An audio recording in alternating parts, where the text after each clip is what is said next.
Our AFSCME Scott Skills webinar today is It's Not Grievable, Now What? And your presenter for this session is Michael Dillon. Hello everyone, thanks for joining us this afternoon. Welcome to It's Not Grievable, Now What? My name is Michael Dillon and I'm a field education coordinator working out of the Indianapolis Central Region office. I'm happy to be here with you today. A little bit about myself. While working at Ford Motor Company on the assembly line, I spent roughly 5.5 years as a district committee person, which is the equivalent of our union stewards. After finishing school, I was a staff rep at Council 31 in Illinois for about 3.5 years, and now I've transitioned here to international in the education department, and I'm happy to share some things that I've learned along the way with you.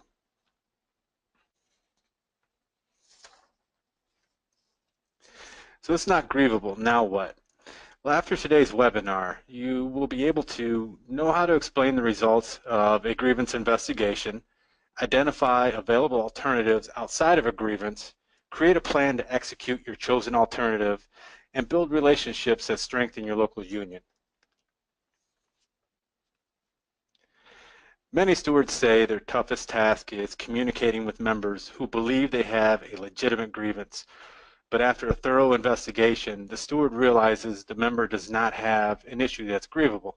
It can be difficult to tell a member they do not have a grievance, but there are ways to make the experience less painful for everyone involved. Let's look at a quick 3-step approach. The first step that we must take when a member brings us an issue is to investigate the issue. We must take the time to complete a thorough investigation of the member's issue. A thorough investigation requires us to maintain a documented record of the investigation. Your investigation must also be initiated and completed in a timely manner. To do so, we must adhere to contractual timelines for filing grievances. Timeliness is of great importance. Additionally, a thorough investigation means we must get the facts, write them down, document our decision, and the reasons we arrived at that decision. I'm sure all of us remember that we have a duty to fairly represent every bargaining unit employee. Speaking of which, let's just briefly touch on the duty of fair representation. Duty of fair representation is when the union has won the right to be the exclusive representative of workers in a bargaining unit. It also has the duty to fairly represent all employees in that bargaining unit, regardless of whether they are members or non-members. If you want to learn more about the duty of fair representation, you can take a second to go to the AFSCME Scott Skills video on the duty of fair representation. So picking up where we left off, after the member's issue is fully investigated and your investigation has found that there are no contractual rules or policy and procedure violations, we arrive at this place of not writing a grievance. When we decide to not write the grievance, we must take the time to speak with the member about the results of the investigation. So when we meet with the member, we have to explain to the member why their issue is not grievable. And when we explain why their issue is not grievable, we offer to assist in other ways. Let's take a look at a few best practices utilized when speaking with that member. A couple things to look at that are very important. The first of which is don't put it off. You have to inform the member first and do so immediately. When you are meeting with that member, explain the issue fully, discuss the drawbacks of filing frivolous grievances, and then offer to assist the member in other ways. Look, it's natural to want to put off delivering bad news. You don't want to give it, and you don't want to receive it. However, by responding to the member in a timely manner, you will convey that the member's issue was taken seriously because a thorough and proper investigation was completed promptly. Additionally, it's likely coworkers may know about the potential grievance issue, and they will be curious to know what is going on and what the outcome was you arrived at. It's important to speak with the member first. By speaking with the member first, you demonstrate to the member that you respect them and their right to confidentiality throughout the grievance process. You may want to ask the member if they would like to discuss the outcome of the investigation with their coworkers, or if it is okay for you, the steward, to discuss the issue and outcome with the member's coworkers yourself. When we have that meeting with the member, it's important to review the criteria necessary for determining if a problem can be grieved. Once you review the criteria with the member, explain why the particular problem does not meet the criteria necessary for filing a grievance. Once you explain how, after your investigation, the problem does not meet the criteria necessary for a grievance, you should allow the member the opportunity to speak, ask questions, or if the member wants, to point out sections of the contract that they believe may be relevant. During this conversation, we should also discuss the drawbacks to filing frivolous grievances. Because many workers do not understand, the union will lose credibility with members and with management if frivolous no-win grievances are filed.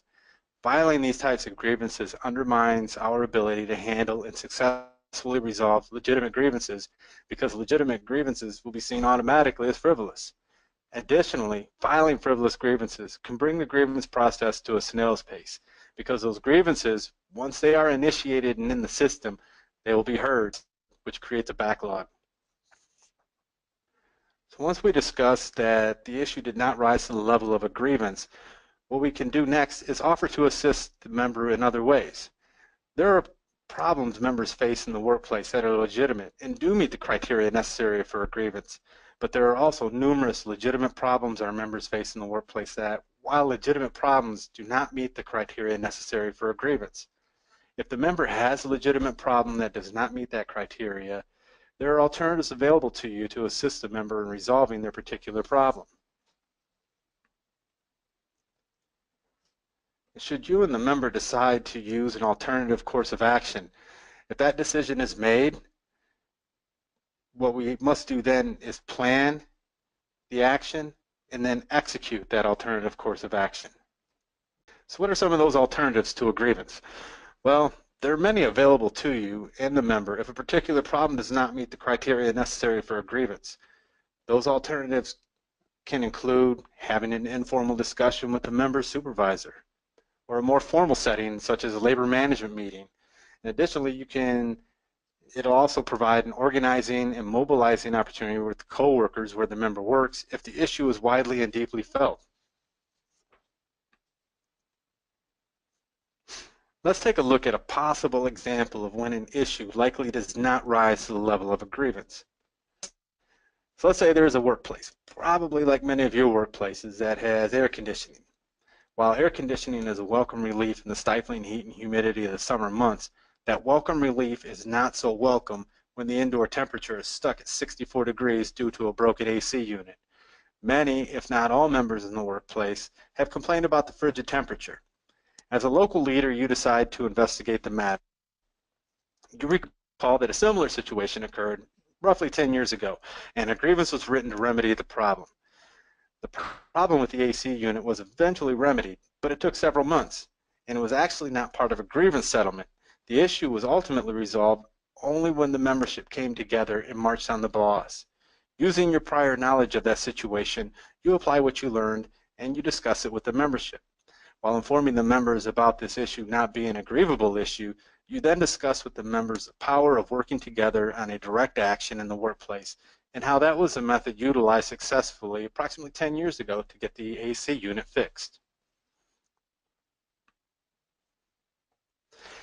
Now that we've discussed that scenario and an alternative to a grievance procedure that was used in that scenario, let's take the time to review several of the alternatives, one of which is an informal meeting with the supervisor. Look, you can suggest to the member that they attend with you an informal meeting with their supervisor. If they decide that that's the course of action they'd like to take, at that meeting, discuss the problem with the supervisor, why it should be remedied, and possible solutions to the problem that you and the member have discussed. Explain to the supervisor in the meeting why solving that problem immediately will be beneficial to the member, the work environment, and the employer. You may also use a more formal setting, such as a labor management meeting. This process is similar to the informal meeting with the supervisor. Ask management prior to the labor management meeting if you can bring a guest with you to the meeting to discuss a specific problem taking place in the workplace. During the meeting, you or the member may discuss the issue. After discussing the problem, propose a solution to the problem and explain why solving the problem immediately will be beneficial to the member, the work environment, and the employer, just like in the informal meeting. If management agrees to solve the problem, get a date by which it will have the problem fixed, and make sure to follow up to ensure that it was indeed fixed. Sometimes management won't want to talk about anything, and if that's the case and management does not want to discuss the problem, or if it refuses to fix the problem, you can let the member and their coworkers know about management's refusal and begin an organizing and mobilizing campaign in the workplace to force management to fix the problem. Additionally, sometimes we can organize around a workplace issue to solve problems. Before we decide to organize to win, we must ask if the issue is widely and deeply felt within the workplace. If the answer is yes, you can organize around the workplace issue to win.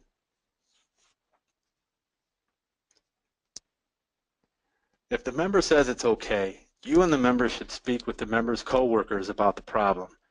During those one-on-one conversations, explain how this particular problem may not directly impact them, but down the line, the problem is likely to spread to others if it's not dealt with immediately. It is imperative during the conversations we convey the importance of full membership and how, when everyone is a full member, and only by having as many full members as possible, can we work to achieve the workplace environment we all desire. Ask those fair share and non-members to sign a membership card to show they too support working together to achieve the workplace environment they desire. Again, if the problem is widely and deeply felt, you have a mobilizing opportunity available to you and the membership. After or during the one-on-one organizing conversations, engage the members in taking part in a workplace action to solve the problem. Explain to the members the plan and goals for the workplace action and get a commitment for their participation.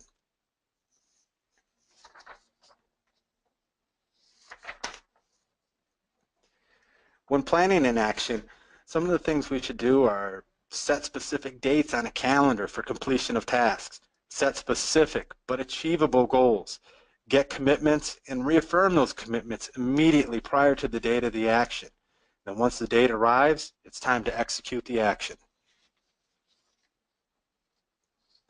Types of workplace actions that we can participate in include large meetings with a supervisor management, walk a gauntlet where the members hold signs and management has to walk between them.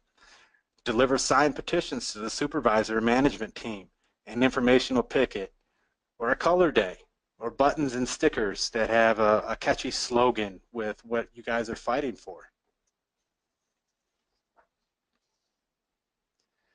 So just to summarize, in order to effectively fight for the membership on a specific workplace problem, we must first complete a thorough investigation. If the investigation found no violations of the contract or policies and procedures, we then communicate those results with the member. Alternatives to a grievance can then be discussed, and those alternatives include informal meetings, formal meetings such as labor management meetings, and also mobilizing and organizing to win.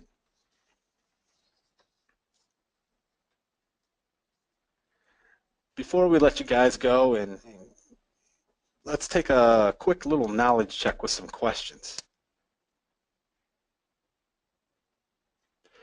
First question, true or false? Stewards find telling a member to have a grievance to be an easy part of being a steward.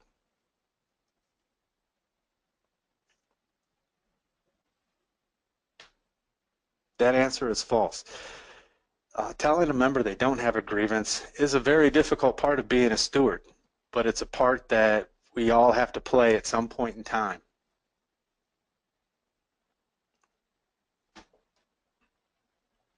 True or false? A member has an absolute right to have each of their issues grieved.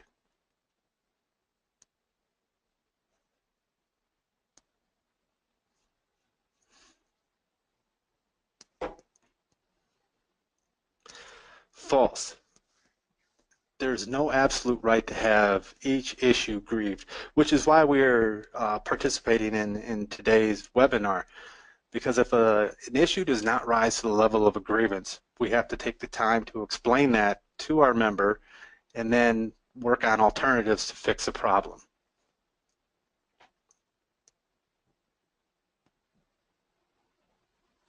When telling a member their problem does not meet the necessary criteria for a grievance, you should wait as long as possible to inform the member, explain only part of the issue, encourage the member to file a grievance, or offer to assist the member in ways outside of a grievance.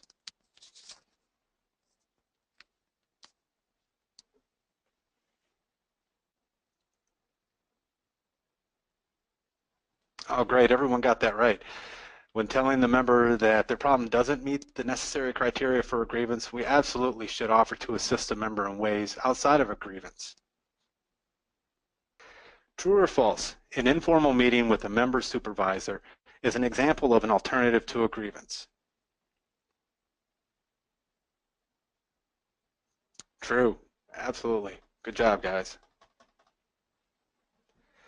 True or false, a written grievance is the best tool to mobilize and organize a workplace.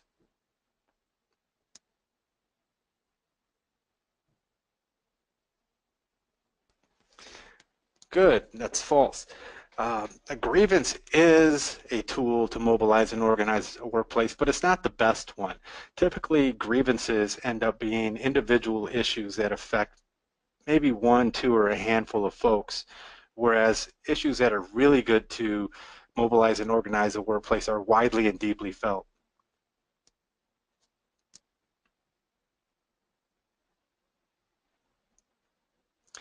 The best way to solve workplace issues is to file a grievance, speak with management, organize and mobilize around a workplace issue, or all of the above.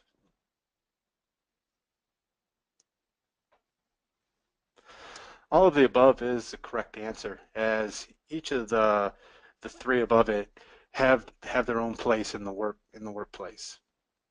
Now we have one more question left. If a problem is widely and deeply felt, you have an opportunity to organize, an opportunity to mobilize, an opportunity for a workplace action, all of the above, or none of the above.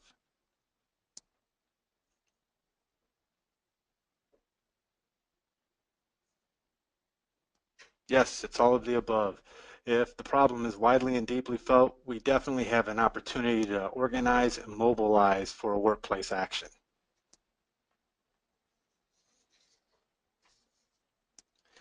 Some resources you can check out. There are books to assist you in your day-to-day leadership roles. Those can be found at workrightspress.com. There's also AFSCME Got Skills webinars, the AFSCME Stewards Handbook, and additionally, available for download today, we have a checklist for choosing issues, checklist for developing workplace actions, and a PDF of It's Not a Grievance.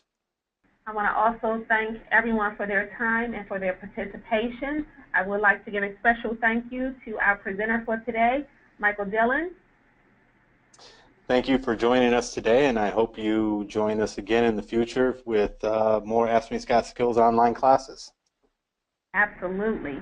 And again, I just want to thank everyone for their time. We greatly appreciate you coming on here to learn a new skill or to refresh an old skill. So thank you all, and please enjoy your afternoon.